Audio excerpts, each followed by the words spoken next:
Bueno, yo creo que lo que tú llamas el narcisismo en la música, que yo creo que no solo sucede en la música clásica, sino en general, todas las estrellas en cierta forma pues tienen algo de narcisista, ¿no? En el cine, en todas las artes, la danza también. Y yo creo que no es algo que surge de la noche a la mañana, ¿no? Podemos ir muy atrás en el tiempo para ver que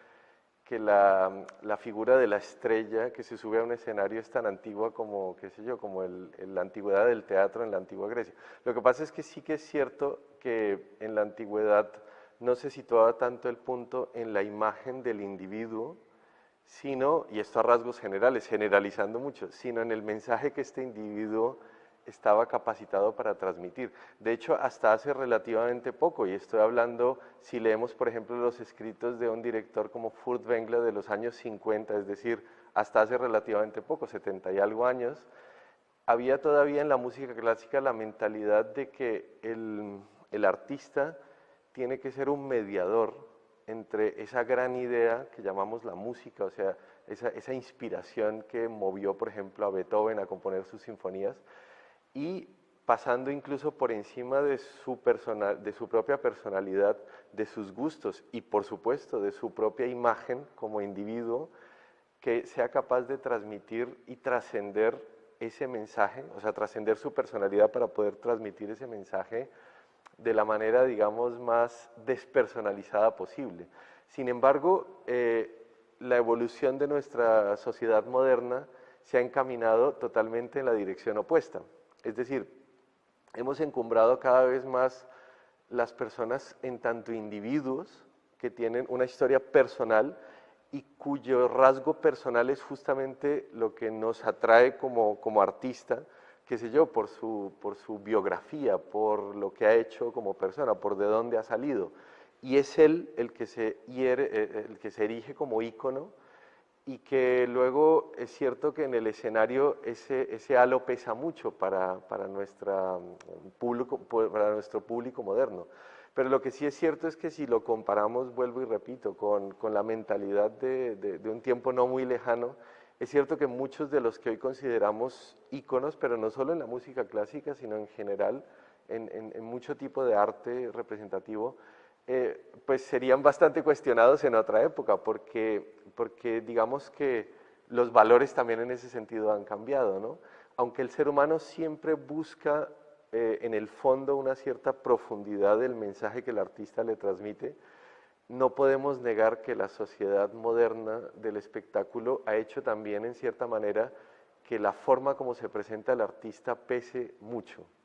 Entonces yo creo que es importante de cara al futuro también encontrar un equilibrio y creo que poco a poco también se está buscando, ¿no?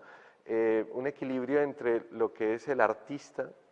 como su imagen personal, lo que dices tú, el narcisismo, y lo que es su capacidad de transmitir un mensaje más allá de su personalidad. Creo que es importante encontrar ese equilibrio porque al fin y al cabo el arte está, y esto lo leemos qué sé yo, en textos como Platón, ¿no?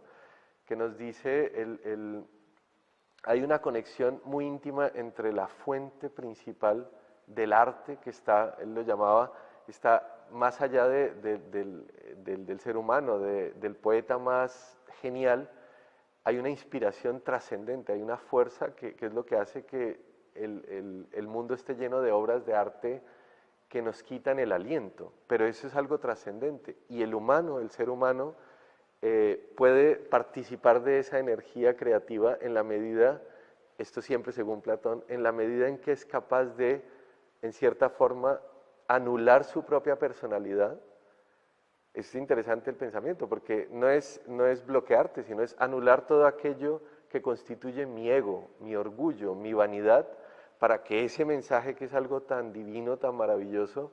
lo traspase como una caña hueca, porque nos hemos ahuecado, por así decirlo,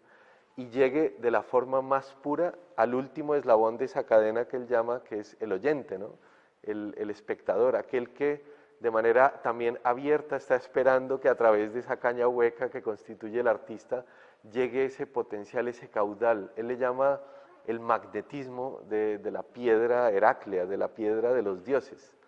Y claro, esto traducido a un lenguaje moderno, nosotros decimos, bueno, eso fue hace 2500 años. Y decimos, hoy en día las cosas han cambiado. Yo no creo. El ser humano en 80 generaciones, que es lo que nos separa de los antiguos griegos,